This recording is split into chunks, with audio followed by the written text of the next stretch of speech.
जय हिंद दोस्तों, स्वागत है आप सभी का जीएस की पाठशाला में। दोस्तों ये UPPSC, RORO, UPP, junior assistant, VPO सभी के लिए जितनी भी परीक्षाएं अभी आगामी परीक्षाएं हैं उन सभी के लिए महत्वपूर्ण है ये। ठीक है, ये वीडियो करंट अफेयर्स का है। ये इसका 8वां पार्ट है, 8वां भाग है ये। अगर इसके पहले आपने 7 नहीं देखे हैं तो देख लीजिए, बहुत ही महत्वपूर्ण है। ठीक है, ये जो आपका यूपीपी का एग्ज़ाम री एग्ज़ाम होने वाला है या यूपीपीसीएस का एग्ज़ाम होगा प्री का, ठीक है, इन सब के लिए बहुत महत्वपूर्ण है। ये जो पिछले कोई भी एग्ज़ाम अगर होता है उससे लगभग 6 से 9 महीने, ठीक है, 6 से 9 महीने का जो करंट होता है वो मोस्ट इम्पॉर्टेंट करंट अफेयर्स होता है। उन्हीं में से 90% आपके आते हैं।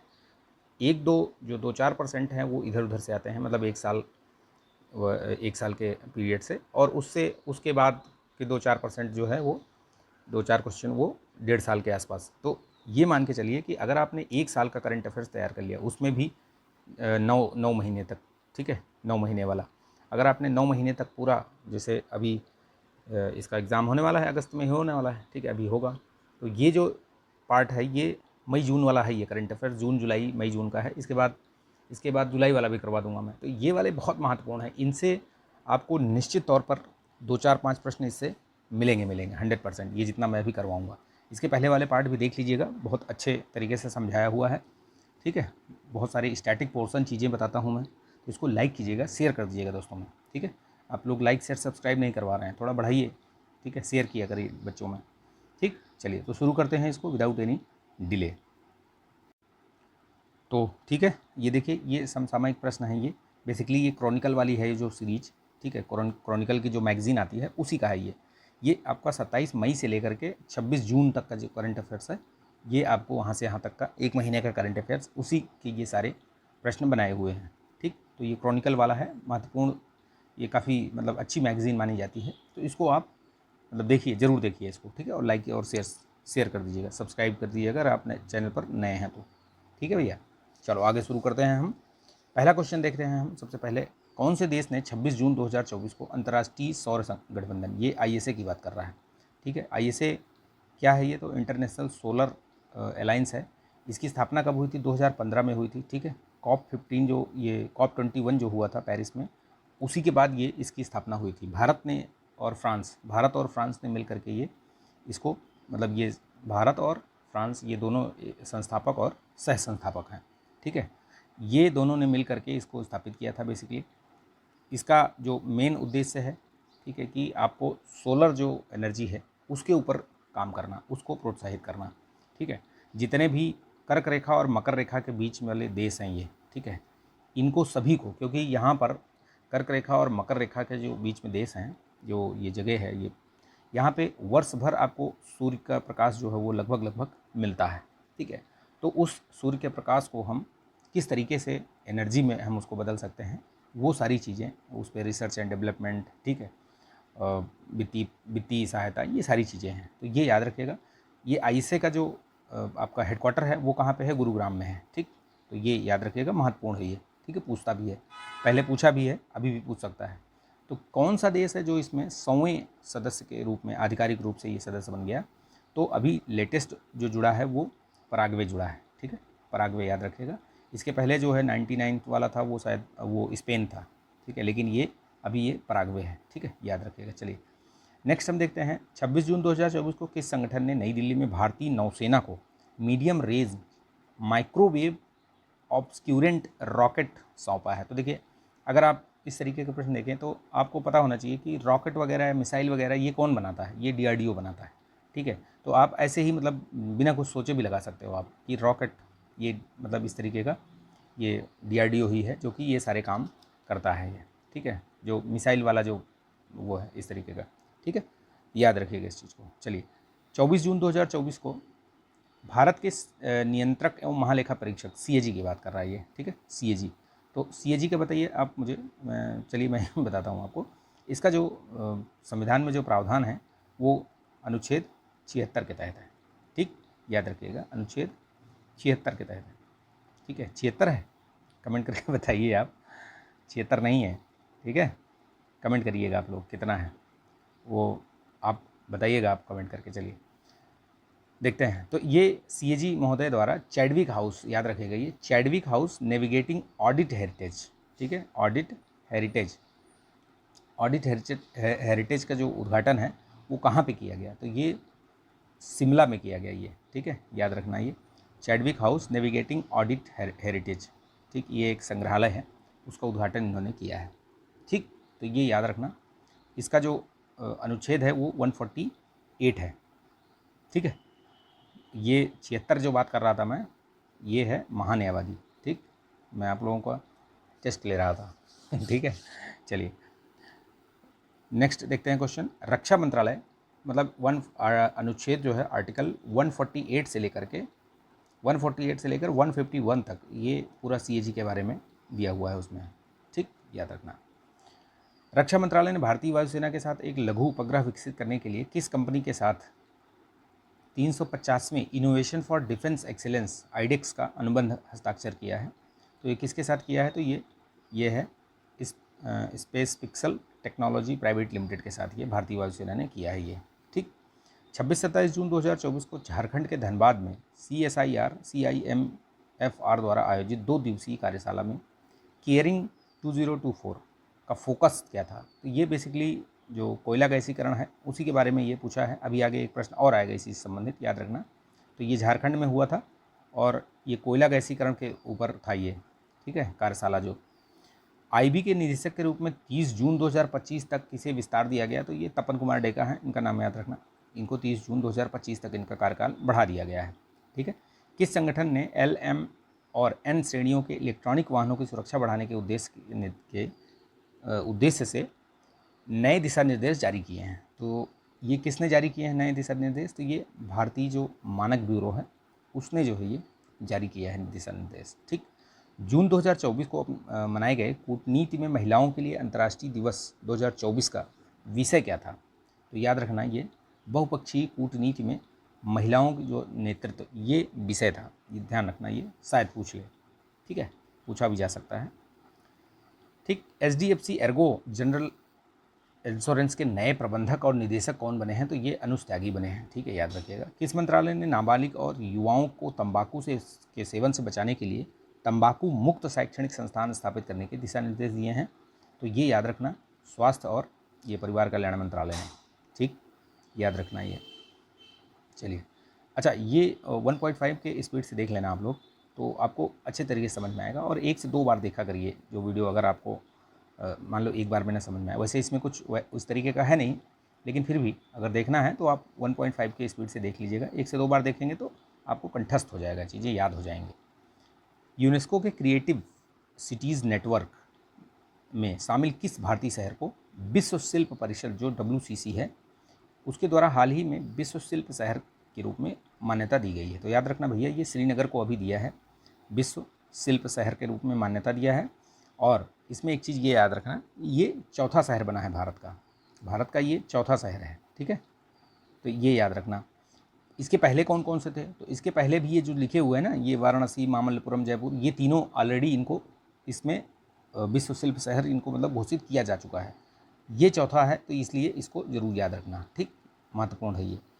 24 जून 2024 को नई दिल्ली में नेशनल स्टॉप डायरिया कैंपेन किसने शुरुआत की, तो ये JP नड्डा साहब ने किया था, ठीक है।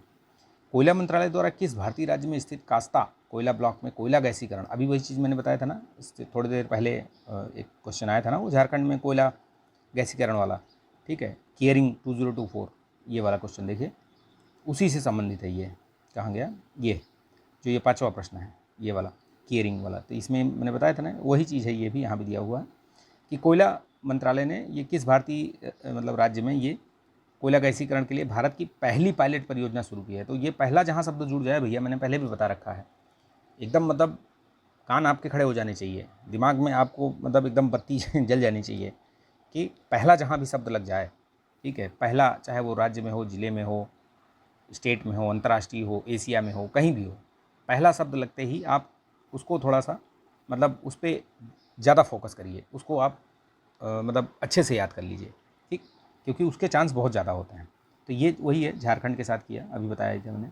हाल ही में किस भारतीय शहर को आधुनिक आधिकारिक तौर पे भारत का पहला यूनेस्को साहित्यिक शहर घोषित किया है, तो ये कोझिकोड को दिया है। ये इसमें यूकेपीएससी में ये प्रश्न पूछा भी जा चुका है, ठीक है, यूकेपीएससी में ये प्रश्न पूछा गया था, ठीक, याद रखना ये सब, ठीक है। किस भारतीय टेबल टेनिस खिलाड़ी ने नाइजीरिया में आयोजित ITTF कंटेंडर लागोस 2024 में महिला एकल और युगल दोनों खिताब जीते? तो ये सृजा अकुला हैं, ये इन्होंने ये खिताब जीता है, ठीक है, याद रखना। चलिए नेक्स्ट देखते हैं। 17 जून 2024 को विश्व मरुस्थलीकरण और सूखा रोकथाम जो दिवस है, वो जो दिवस में थीम क्या है? तो थीम इसकी है भैया, भूमि के लिए एकजुट, हमारी विरासत और हमारा भविष्य, याद रखना ये, ठीक है। UNCCCD द्वारा ये UNCCCD, ठीक है, ये एक संस्था है, ये इसके द्वारा ये मनाया गया था, ठीक। चलिए 17 जून 2024 को ये भी वही है क्या? अच्छा ठीक है, UNCCD ये वाला संस्था, ठीक, इसमें वही है, उसी जो ये हुआ था ये, उसी में देखिए 17 जून को मरुस्थलीकरण से निपटने के लिए संयुक्त राष्ट्र सम्मेलन UNCCD द्वारा भूमि न्याय, बहुत बढ़िया मतलब करंट है ये, बहुत महत्वपूर्ण भी है ये, इसको हल्के में मत लीजिएगा, मैं बता रहा हूँ, ये 5 स्टार वाला क्वेश्चन है, ये आउट है ये क्वेश्चन, ये आपको देखिएगा चाहे पुलिस में, चाहे UPPSC के प्री में, या फिर RO री एग्ज़ाम में, ये सारे मतलब मिलेंगे क्वेश्चन आपको। जो मैं जिस पर मैं ज़्यादा फोकस कर रहा हूँ उसको आप लोग अलग से लिख लीजिएगा, उसको अलग से लिख करके और उसको रट्टा मार जाइएगा ये। तो ये आउट वाला क्वेश्चन है। तो सिद्धेश सकोरे हैं ये महाराष्ट्र के, इनको ये भूमि नायक की उपाधि दी गई है। तो ये याद रखना, ये किसने दिया है याद रखना वो भी, और किसको मिला है ये भी। 16 जून 2024 को ऑस्ट्रेलियन ओपन बैडमिंटन में ये चैम्पियनशिप में पुरुष एकल का खिताब किसने जीता है? तो ये इससे मत कन्फ्यूज़ होइएगा, ये ऑस्ट्रेलियाई ओपन है, ये टेबल मतलब वो टेनिस वाला नहीं है, ये बैडमिंटन वाला है। तो इसमें ली जिया करके है ये, ठीक, ये है। 16 जून 2024 को संसद भवन परिसर में नवनिर्मित प्रेरणा स्थल उद्घाटन ये किसने किया था? तो ये किसने किया था? ये उसमें भारत के प्रधानमंत्री जी, ठीक है, मोदी जी ने, ये याद रखना। नवनिर्मित ये प्रेरणा स्थल है, वहाँ से किया था ये। 15 से 16 जून 2024 के मध्य यूक्रेन पर शांति शिखर सम्मेलन की मेज़बानी किस शहर ने की थी? तो ये जो यूक्रेन पर शांति शिखर सम्मेलन हुआ था, इसकी जो मेज़बानी है वो ब्रुसेल्स बेल्जियम में हुआ था, ठीक है। नाटो का ये है मुख्यालय जो है ना नाटो का, वो भी यहीं है, ठीक है, ब्रुसेल्स में ही है, ठीक है, याद रखना ये। 20 जून 2024 को किसे 18वीं लोकसभा का प्रोटेम स्पीकर बनाया गया? देखिए प्रोटेम स्पीकर के बारे में जान लीजिए, ये भी मतलब 5 स्टार वाला क्वेश्चन है। आपको हो सकता है कि डायरेक्ट ना पूछे कि कौन बना था प्रोटेम स्पीकर। ये भर्तृहरि मेहताब बने थे, ये उड़ीसा के सांसद हैं बीजेपी के, ठीक है, इनको बनाया गया था। होता क्या है थोड़ा सा बता देता हूँ। प्रोटेम स्पीकर होता है जैसे जब नई लोकसभा गठित होती है, अभी 18वीं गठित हुई, ठीक है, तो इसमें क्या है, जो सबसे सीनियर बंदा होता है। सीनियर बंदे का मतलब ये नहीं है कि आप 75 वर्ष के हैं और आप पहली बार सांसद बन के आए तो आपको प्रोटेम स्पीकर बना दिया गया, ये सीनियरिटी यहाँ पे नहीं काउंट होती है। यानी कि उम्र वाली जो सीनियरिटी है वो नहीं काउंट होती है, वो मतलब डायरेक्ट नहीं काउंट होती है। अगर इनडायरेक्टली देखें, अगर आप मान लो 6-7 बार आपने सांसद जीता है तो जाहिर सी बात है आपको वो उतना एज तो रहेगा ही रहेगा, ठीक है। तो ये भर्तृहरि मेहताब जो है ये 7 या 8 बार के विजेता रहे हैं, मतलब सांसद बन के आए हैं, तो इनको ये यहाँ पे जो है ये प्रोटेम स्पीकर बनाया गया। प्रोटेम स्पीकर का जो कॉन्सेप्ट है याद रखना भैया, फ्रांस से लिया गया है। बहुत महत्वपूर्ण चीज़ बता रहा हूँ आपको, कहीं मिलेगा नहीं है, ये फ्रांस से लिया गया है, ठीक है, फ्रांस से लिया गया है। और प्रोटेम स्पीकर जो होता है उसकी नियुक्ति राष्ट्रपति करता है। कौन करता है भैया? राष्ट्रपति करता है, ठीक है, राष्ट्रपति द्वारा नियुक्ति होती है। एक चीज़ और याद रखना, इनको जो शपथ है वो कौन दिलाता है? तो इनको जो शपथ है वो राष्ट्रपति ही दिलाते हैं, ठीक, ये याद रखिएगा। चलिए, इनका काम क्या होता है? बेसिकली इनका काम यही होता है बस, जब तक कि आपका जो स्थायी लोकसभा अध्यक्ष होते हैं उनकी जब तक नियुक्ति या उनका चयन, उनका निर्वाचन ना हो जाए, तब तक ये अपना काम करते हैं, ठीक है। वैसे कौन बना है, जो लोकसभा के अध्यक्ष कौन बने हैं? तो ओम बिरला जी ही बने हैं। 17वीं में भी वही थे, 17वीं लोकसभा में भी वही थे, और 18वीं में भी उनको लगातार दूसरी बार उनको ये पद दिया गया है, ठीक। तो ये याद रखना, तो दोनों चीज़ याद रखना ये, ठीक है। कि अब प्रोटेम स्पीकर भर्तृहरि मेहताब को बनाया गया था। अच्छा, ये कौन से अनुच्छेद में इसका प्रावधान किया गया है? तो 95 के 1 में, ठीक है, ये याद रखना। ठीक, चलिए नेक्स्ट हम देखते हैं। विश्व शरणार्थी दिवस कब मनाया जाता है? तो 20 जून को मनाया जाता है, याद रखना। ठीक है, 19-20 जून 2024 के मध्य किस संगठन के साथ साझेदारी में पशुपालन, मत्स्य पालन, डेयरी मंत्रालय ने एवियन इन्फ्लुएंजा प्रकोप और प्रतिक्रिया सिमुलेशन अभ्यास किया? तो ये विश्व बैंक के साथ ये किया था। ठीक है, 18-19 जून को 24 के मध्य दूरसंचार विभाग की संगम डिजिटल ट्विन पहल, ये याद रखना, संगम डिजिटल ट्विन पहल, ये किसके किसके बीच हुआ था? तो ये दूरसंचार विभाग और IIT दिल्ली के बीच में ये, ठीक है, याद रखना ये। नेक्स्ट हम देखते हैं 20 जून 2024 को सरकारी नौकरियों और शैक्षणिक संस्थानों में आरक्षण की सीमा 50 से बढ़ाकर 65% कर दिया गया था, उसको किसने खारिज कर दिया, ये पूछ रहा है बेसिकली। तो देखिए, अभी जब खारिज किया था तब तो सबसे पहले पटना हाई कोर्ट ने किया था, ठीक है, उसके बाद ये सुप्रीम कोर्ट में गया मामला, सुप्रीम कोर्ट ने भी इसको, जो पटना हाई कोर्ट का जो जजमेंट था उसको अपहोल्ड किया, यानी कि उसी पर वो कायम रहा है। ठीक है, तो कहने का मतलब ये है कि 65% वाला जो ये आरक्षण वाला था, ये जो है उसको रोक दिया है। 30 मई 2024 को भारतीय रिजर्व बैंक द्वारा जारी वार्षिक वित्तीय रिपोर्ट, ये वार्षिक रिपोर्ट 2023-24 के अनुसार वित्तीय वर्ष 2024-25 में जो भारत की अर्थव्यवस्था वो 7% के अनुमानित वृद्धि दर लगाया है RBI ने। 30 मई 2024 को किस भारतीय अंतरिक्ष स्टार्टअप ने विश्व के पहले single piece 3D printed rocket का वो किया है, संचालित किया है ये? तो ये याद रखना। अब यहाँ पे फिर पहला आ गया तो आपको कान खड़े हो जाने चाहिए, आपके दिमाग में घंटी बजनी चाहिए आपके। 5 स्टार वाला ये क्वेश्चन है, ठीक है। पहला single piece 3D printed rocket engine, ठीक है, और वो भी किसी भारतीय स्टार्टअप ने बनाया है तो और महत्वपूर्ण हो जाता है। तो ये अग्निकुल कॉस्मॉस ने बनाया है, ये IIT मद्रास का एक वो है, स्टार्टअप है, और नाम क्या है इसका, जो ये इसने बनाया है उसका नाम है अग्निबाण। ठीक है, ऐसे भी पूछ सकता है कि अग्निबाण, निम्नलिखित में से अग्निबाण हाल ही में चर्चा में रहा अग्निबाण क्या है? तो इस तरीके से कि ये याद रखना। तो ये एक तरीके का 3D प्रिंटेड रॉकेट है, इंजन पहला बनाया है जो कि इंजन रॉकेट है ये। ठीक है, मैंने अपने यूट्यूब के जो कम्युनिटी वाला पोस्ट होता है उसमें मैंने ये प्रश्न करवाया हुआ है, उसको ज़रूर किया करिए आप लोग। ठीक है, एवरेज में 5 प्रश्न डेली देता हूँ और मिक्स टाइप का रहता है, कभी हिस्ट्री, मतलब उसमें मिक्स रहेगा, हिस्ट्री, हिंदी, पॉलिटी, ज्योग्राफी, ठीक है, साइंस, ठीक, तो उसको किया करिए आप लोग। अगर आप अभी देख लीजिए, मुझे लग रहा है कि कम से कम नहीं तो 600-700 प्रश्न तो मैं उसमें करवा चुका हूँ। ठीक है, अगर आप उसको पूरा देख डालेंगे तो एक बहुत बड़ा पार्ट आपका क्लियर हो जाएगा, उसमें करंट अफेयर्स भी रहता है। ठीक है, चलिए नेक्स्ट देखते हैं। 20 से 30 मई 2024 के बीच भारत में आयोजित 46वीं जो अंटार्कटिक संधि परामर्श बैठक जो है ATCM की 26वीं जो बैठक हुई थी वो कहाँ पे आयोजित की गई? तो याद रखना वो कोच्चि केरल में हुई है। ठीक है, 30 मई 2024 को भारतीय वायुसेना ने अलास्का USA में 30 मई से 14 जून तक होने वाली कौन से सैन्य अभ्यास में भाग लिया था? ये तो रेड फ्लैग था ये अलास्का में, ये याद रखना, रेड फ्लैग। ठीक है, इसी में भाग लिया था। हाल ही में सशस्त्र बल चिकित्सा सेवा AFMS ने किस अनुसंधान एवं प्रशिक्षण के सहयोग के लिए किस भारतीय IIT के साथ ये समझौता ज्ञापन किया है? तो याद रखना ये IIT हैदराबाद के साथ AFMS ने अनुसंधान और प्रशिक्षण सहयोग के लिए MOU पे सिग्नेचर किया है। 11 जून 2024 को भारतीय स्टेट बैंक ने किस क्षेत्र के ऋण आवश्यकताओं को पूरा करने के लिए SME डिजिटल बिजनेस लोन, तो ये जाहिर सी बात है, ये आप MSME लगा सकते हैं। WEF वर्ल्ड इकोनॉमिक फोरम जो है वो वैश्विक लैंगिक अंतराल सूचकांक 2024 ने जारी किया है। भारत की रैंकिंग इसमें 129वीं है। आप कमेंट करके बताइए कि इसमें पहले स्थान पे कौन है। ठीक है, और वो बहुत दिनों से लगातार एक स्थान पे बना हुआ है, कौन है इसमें? 2023 की बात करें तो 2023 में भारत की रैंकिंग 127वीं थी, इस बार 2 मतलब बढ़ गई है, यानी कि जो प्रदर्शन है वो गिरा है। ठीक है, नाइट्रस ऑक्साइड के उत्सर्जन के संबंध में अर्थ सिस्टम साइंस डाटा ने प्रकाशित की एक आकलन के अनुसार नाइट्रस ऑक्साइड उत्सर्जन का जो विश्व का दूसरा सबसे बड़ा स्रोत देश है, कौन सा है?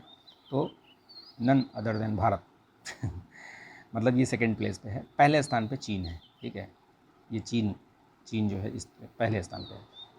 ठीक है, याद रखना, महत्वपूर्ण है, पूछ सकता है। ठीक, चलिए नाइट्रस ऑक्साइड के उत्सर्जन में किस भारतीय शहर में स्थित भौतिक अनुसंधान प्रयोगशाला, तो याद रखना भैया भौतिक अनुसंधान प्रयोगशाला अहमदाबाद में है।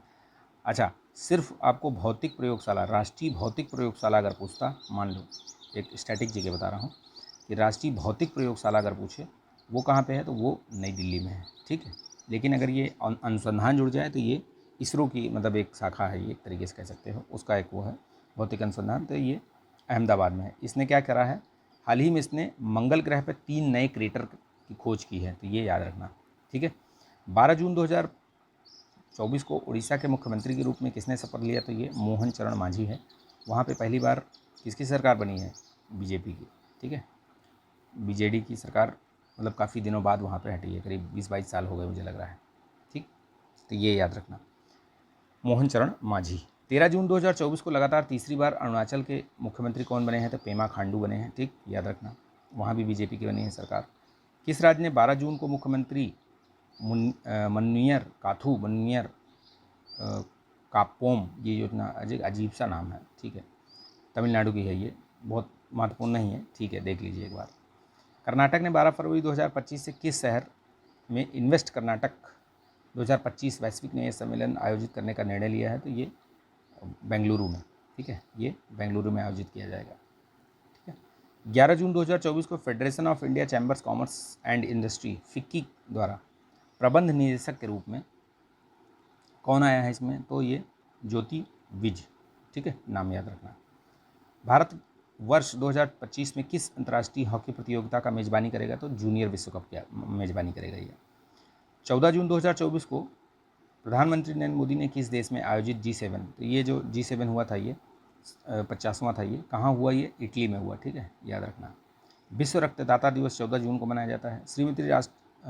राष्ट्रपति श्रीमती द्रौपदी मुर्मू ने राष्ट्रपति भवन में आयोजित रज पर्व, तो ये पूछा है रज पर्व कहाँ मनाया जाता है, वैसे कौन सा स्टेट का है ये, तो ये उड़ीसा का है, ठीक, याद रखना, किसका है, उड़ीसा का। हाल ही में राष्ट्रीय अपराध रिकॉर्ड ब्यूरो जो NCRB है, NCRB ने एक मोबाइल ऐप लॉन्च किया है, तो क्या है वो, NCRB आपराधिक कानूनों का संकलन। हाल ही में WHO ने किस संस्थान को पारंपरिक चिकित्सा स्वास्थ्य में मौलिक और साहित्यिक अनुसंधान के लिए WHO का सहयोगी केंद्र के रूप में नामित किया है, तो ये राष्ट्रीय भारतीय चिकित्सा विरासत संस्थान है, ये हैदराबाद में है, याद रखना भैया, ये कहाँ पे है, ये हैदराबाद में, ठीक। तो ये याद रखना, पूछ सकता है ये कहाँ पे है, मैचिंग में, ठीक है। ये राष्ट्रीय भारतीय चिकित्सा विरासत संस्थान कहाँ है, हैदराबाद में है, ठीक है, हैदराबादी। चलो भाई, 4 जून 2024 को अंतरिक्ष में 1000 दिन बिताने वाले, तो ये ओलेगो कोनोनेंको हैं, ये रूस के हैं, इनका नाम याद रखना। ये UKPSC में पूछा गया है, ठीक है, UKPSC का भी एग्ज़ाम हुआ था प्री वाला, उसमें ये क्वेश्चन था, ठीक है। 5 जून 2024 को बिहार के किन 2 पक्षीय अभ्यारण्य को रामसर कन्वेंशन के तहत अंतर्राष्ट्रीय महत्व को घोषित किया गया है, तो नागी और नकटी, ये 2 पक्षी अभ्यारण्य हैं, इनको घोषित किया गया है, ठीक है, पक्षी वो रामसर साइट घोषित किया गया। भारत में कुल अभी 82 रामसर साइट्स हो गए हैं, 82, ठीक है। इस मामले में तीसरे स्थान पे है भारत, ठीक है, रामसर कन्वेंशन वाले में तीसरे स्थान पे है, इसके साथ चाइना भी है तीसरे स्थान पे, ठीक है। पहले पे शायद UK है, UK के पास 175 या 172 ऐसे हैं, ठीक है, रामसर साइट्स इंटरनेशनल लेवल के, ठीक, तो ये याद रखना। अच्छा, सर्वाधिक अगर पूछे राज्यों के मामले में तो तमिलनाडु के पास है, 16 है, ठीक है। यूपी में कितने हैं, यूपी के 10 के 10 याद होने चाहिए आपको, ठीक, अगर आप UPPCS के एग्ज़ाम वगैरह दे रहे हो ना, क्योंकि GS 5 और 6 में तो नहीं, 5 में जहाँ वो पर्यावरण और ये सब है उसमें ये पूछता है ये, ठीक है, ये क्वेश्चन तो आपको रट्टा होना चाहिए, कौन से ज़िले में कौन सा रामसर कन्वेंशन है, ठीक, याद रखना, रामसर साइट है।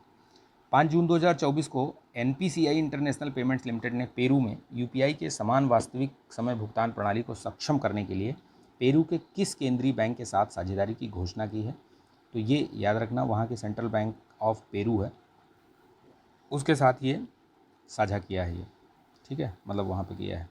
5 जून 2024 को कौन सी महिला परीक्षण उड़ान के दौरान एक नए अंतरिक्ष यान का संचालन करने वाली पहली महिला बनी है, तो ये सुनीता विलियम्स ही हैं, ठीक है।